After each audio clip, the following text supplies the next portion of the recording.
நம்ம இன்றைக்கி என்ன வீடியோவில் என்ன பார்க்க போகிறோம்னு பார்த்தீங்கன்னாக்கா, உருளைக்கிழங்கு வச்சு குழந்தைங்களுக்கு பிடிச்ச மாதிரி ஒரு ஸ்நாக்ஸ் தான் பார்க்க போகிறோம். இது பாருங்கள் எவ்வளோ மொறுன்ட்டு எப்படி சத்தம் கேட்குதுன்ட்டு. இது வந்து செய்யறது ரொம்ப ஈஸியாக தான் இருக்குதுங்க, ரொம்ப கஷ்டமான வேலையெல்லாம் கிடையாது. ஒரு 2 உருளைக்கிழங்கு இருந்தால் போதும், குழந்தைங்களுக்கு பிடிச்ச மாதிரி நம்ம செஞ்சு கொடுக்கலாம். இது எப்படி செய்யுது அப்படின்னு வாங்க ஃப்ரெண்ட்ஸ், வீடியோக்குள்ளே போய் பார்க்கலாம். வீடியோக்குள்ளே பார்த்துக்கு முன்னாடி புதுசாக பார்க்குறவங்க நம்ம சேனலை சப்ஸ்கிரைப் பண்ணி வச்சுக்கோங்க. வாங்க எப்படி செய்யுதுன்ட்டு பார்க்கலாம். இங்கே பாருங்கள் எப்படி இருக்குதுன்ட்டு. சாப்பிட்டா நல்லா உடையுது, சூப்பராக இருக்குது. சாப்பிடும்போது சாப்பிட்டுட்டே இருக்கலாம், நமக்கே தோணுது. குழந்தைங்களுக்கு எவ்வளோ கொடுத்தாலும் பத்தாது. சரி வாங்க ஃப்ரெண்ட்ஸ் பார்க்கலாம் எப்படி செய்யுதுன்ட்டு. ஃப்ரெஞ்ச் ஃப்ரை செய்கிறதுக்கு நான் வந்து 2 உருளைக்கிழங்கு எடுத்துருக்குறேன். நீங்கள் நீளமாக இருக்கிறத எடுத்துக்கோங்க. எங்கிட்ட வந்து இதாக இருக்குது. இதை வந்து நம்ம நல்லா தோல் சீவிக்கணும். இந்த மாதிரி தோல் சீவிக்கணும்.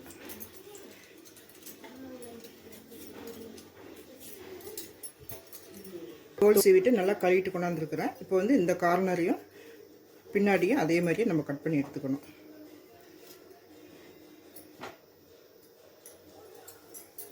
இப்போ இதை 2ஆக கட் பண்ணுங்க.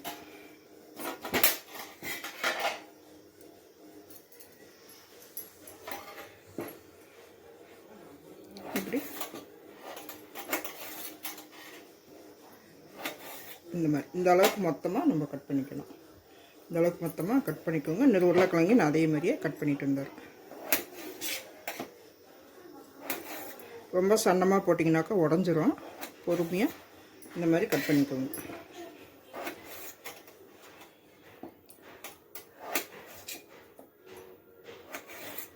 அந்த உருளைக்கிழங்கு நான் கட் பண்ணிட்டு காமிக்கிறேன்.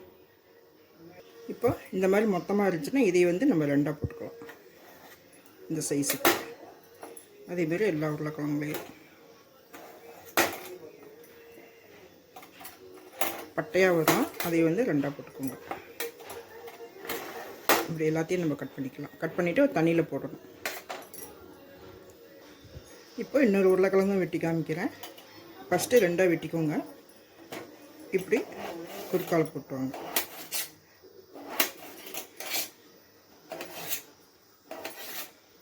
இப்போ இது பட்டையாக வரும்ல, இப்போ இதையே வந்து இப்படி இப்படி இந்த சைஸுக்கு மொத்தமாக கட் பண்ணிக்கோங்க. இந்த மாதிரி அதேமாதிரி எல்லாத்தையும் கட் பண்ணிக்கலாம்.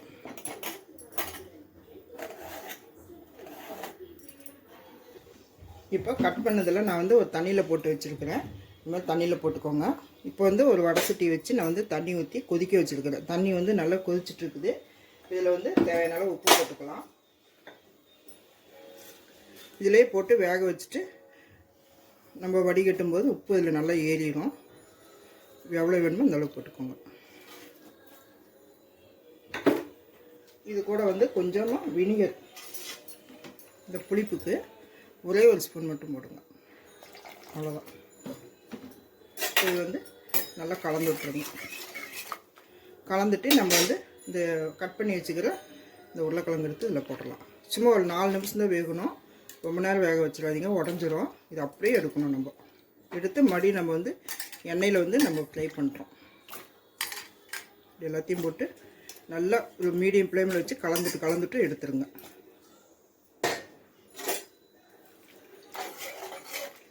இப்போ பாருங்கள் நல்லா கொதிச்சிட்ருக்குது. ஒரு கொதி வந்தால் போதும். இப்போ நம்ம இதை வடிகட்டிட்டு ஒரு இதில் துணியில் இந்த மாதிரி ஒரு தட்டு வச்சுருக்கிற அடியில் பாருங்கள் ஒரு தட்டு இருக்குது. தட்டுக்கு மேலே இந்த உருளைக்கிழங்கு எடுத்து இதில் போட்டு நல்லா ஆற வைக்கணும். ஈரப்பதம் போக நல்லா ஆறணும். இப்போ இதை எடுத்து நம்ம தட்டில் போட்டுக்கலாம். எண்ணெயிலையும் ஃப்ரை பண்ண போகிறோம். அதனால் ஒரு கொதி வந்து அந்த உப்பு மட்டும் ஏறினா போதும், அவ்வளோதான். இதை நம்ம எடுத்துடலாம். இப்போ பாதி தான் வெந்திருக்கோம். இப்போ நம்ம இதை எடுத்துடலாம். நம்ம இப்போ பாருங்கள் இது நல்லா வடிகட்டிக்கோங்க. வடிகட்டிட்டு ஒரு தட்டில் போட்டுக்கோங்க. இப்போ நல்லா ஆற வச்சுருங்க. இது மாதிரி போட்டு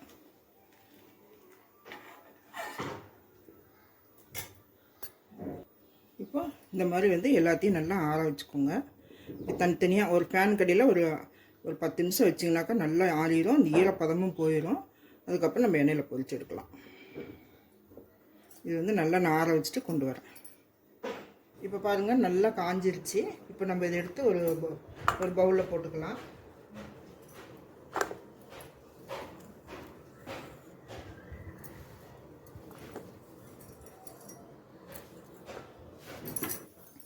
இப்போ இதில் வந்து ஒரு 2 டேபிள் ஸ்பூன் கார்ன்ஃப்ளவர் மாவு போட்டுக்கோங்க. ஏன்னா அது மிச்சம் எதாவது ஈரம்லாம் எதாவது இருந்துச்சுனாக்கா கொஞ்சம் எல்லாம் இழுத்துக்கும். போட்டு இப்படி நல்லா குலுக்கி விட்டுருங்க.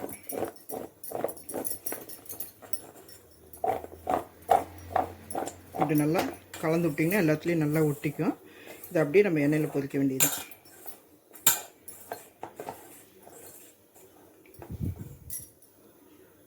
இப்போ பாருங்கள், நான் வந்து ஒரு வடை சட்டி வச்சு எண்ணெய் ஊற்றிருக்கிறேன். எண்ணெய் வந்து நல்லா காஞ்சிருச்சு. இப்போ வந்து அடுப்பு வந்து மீடியமாக வச்சுக்கோங்க. மீடியமாக வச்சுக்கோங்க, இல்லைன்னா ஸ்லோவாக வச்சுக்கோங்க.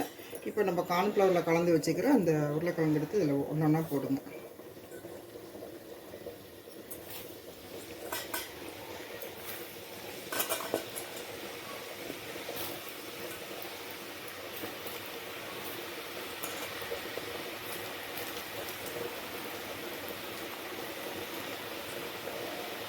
இது வந்து நல்லா வெந்ததுக்கப்புறம் நம்ம திருப்பி போடலாம். அப்படியே பரட்டி விட்டுட்டே இருங்க. இப்படி இந்த மாதிரி பரட்டி விட்டுட்டே இருக்கும்.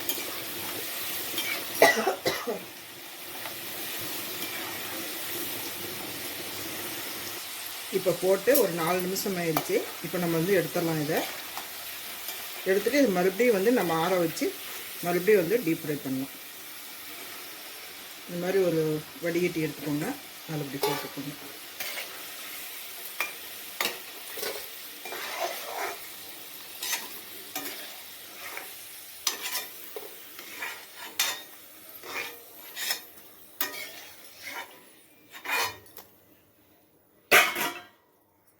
இப்போ நம்ம அடுத்தது அதே மாதிரியே போட்டுக்கலாம்.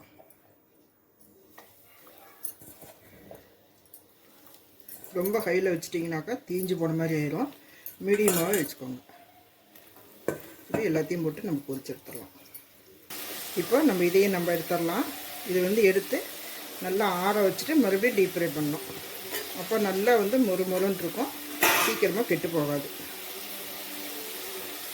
இது நான் வந்து இதோட எடுத்து போட்டு ஆற வச்சுட்டு மறுபடியும் போடலாம்.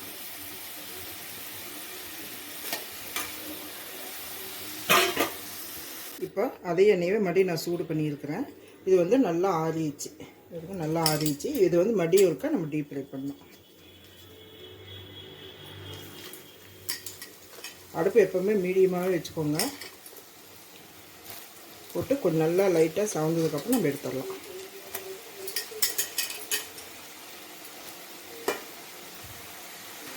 இப்போ பாருங்கள், நல்லா ஃப்ரை பண்ணியாச்சு. நீ இதுக்கு மேலே வச்சிங்கனாக்கா தீஞ்சிரும். இந்த அளவுக்கு நம்ம எடுத்தால் போதும். லைட்டாக கோல்டன் கலர் வருது. இப்போ நம்ம வந்து இதை எடுத்துடலாம். குழந்தைங்க லீவில் வீட்டில் இருக்கும்போது என்ன செய்யுதுன்னு தெரில, அவங்களுக்கு என்ன சாப்பிடுதுன்னு தெரில, சாப்பாடெலாம் சாப்பிட மாட்டேன்றாங்க. இந்த மாதிரி ஸ்நாக்ஸ் தான் கேட்குறாங்க. இப்போ நம்ம வந்து இதை வந்து எடுத்துடலாம்.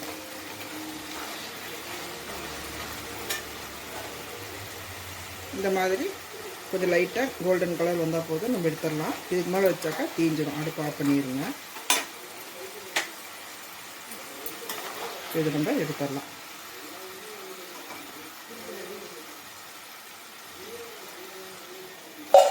எப்படி சவுண்டு பாருங்கள், சூப்பராக இருக்குது சவுண்டு. நல்லா வடிகட்டிட்டு எடுத்துக்கோங்க. இப்போ இதில் வந்து கொஞ்சமாக நான் வந்து மிளகாத்தூள் போடுறேன். சும்மா காஷ்மீர் மிளகாத்தூள் தான், சும்மா கலருக்காக கொஞ்சமாக தூவி விட்டுக்கோங்க. அவ்வளோதான், ஒரே ஒரு பிஞ்சு. இதில் கொஞ்சமாக கொத்தமல்லி, கொஞ்சமாக உப்பு, ஒரே ஒரு பிஞ்சு. இது இருங்க, இவ்வளோதான் போடுறேன். உப்பு போட்டு நல்லா குலுக்கி விட்டுருங்க. இப்போ இதை வந்து நல்லா குலுக்கி விட்டுருங்க. எப்படி சவுண்டு பாருங்கள், சூப்பராக இருக்குது. இது ஒரு ஆளுக்கு வச்சாலே சாப்பிட்ருவாங்க. நம்ம பிள்ளைங்களுக்கு இதெல்லாம் பத்தாது, கிலோ கணக்கில் தான் செஞ்சு வைக்கணும். சூப்பரான ஒரு ஃப்ரெஞ்ச் ஃப்ரை ரெடி ஆகிடுச்சு. உருளைக்கிழங்கு மட்டும் இருந்தால் போதும். இந்த குழந்தைங்களுக்கு வித்தியாசமாக விதவிதமாக நம்ம செஞ்சு கொடுத்துடலாம். அவ்வளோதான் ஃப்ரெண்ட்ஸ், அருமையான ஒரு ஃப்ரெஞ்ச் ஃப்ரை ரெடி பண்ணிட்டோம். யாருங்க எவ்வளோ சூப்பராக எவ்வளோ சாஃப்டாக இருக்குன்னு யாருங்க. ஆஹா, சாப்பிடவே ஆசையாக இருக்குது. சுடுது, சாப்பிட முடியல. அவ்வளோதான் ஃப்ரெண்ட்ஸ், உருளைக்கிழங்கு வச்சு இந்த குழந்தைங்களுக்கு பிடிச்ச மாதிரி ஒரு ஸ்நாக்ஸ் செஞ்சுட்டோம். இது வந்து அந்த சாஸ் வந்து வீட்டில் செஞ்ச சாஸ் தான். அதனால் தைரியமாக நீங்கள் குழந்தைங்களுக்கு கொடுக்கலாம். ரொம்ப சூப்பராக ரொம்ப நல்லா இருக்குது. இங்கே பாருங்க, இந்த அடி எப்படி இருக்கு? நல்லா இருக்கா? சரி. உருளைக்கிழங்கு வீட்டிலேருந்து நீங்களே இதே மாதிரி செஞ்சு பாருங்கள் ஃப்ரெண்ட்ஸ். ரொம்ப சூப்பராக ரொம்ப நல்லா இருக்குது. யாராவது ஒருத்தர் உருளைக்கிழங்கு கட் பண்ணி கொடுத்தா ஒருத்தர் செஞ்சிடலாம். அது மாதிரி யாராவது குழந்தைங்களுக்கு வேலை கொடுங்க லீவில், அவங்களும் பழகுவாங்க. நீங்களே இதே மாதிரி செஞ்சு பார்த்துட்டு உங்களுக்கு எப்படி வந்திருக்குன்ட்டு கமெண்ட்டில் சொல்லுங்கள். இந்த வீடியோ பிடிச்சிருந்தால் லைக் பண்ணுங்கள், ஷேர் பண்ணுங்கள், கமெண்ட் பண்ணுங்கள். சப்ஸ்கிரைப் பண்ணிவிட்டு அப்படியே பக்கத்தில் இருக்கிற பெல் பட்டனை கிளிக் பண்ணால் மறந்துடாதீங்க. மீண்டும் அடுத்த ஒரு நல்ல வீடியோவில் சந்திப்போம். நன்றி, வணக்கம்.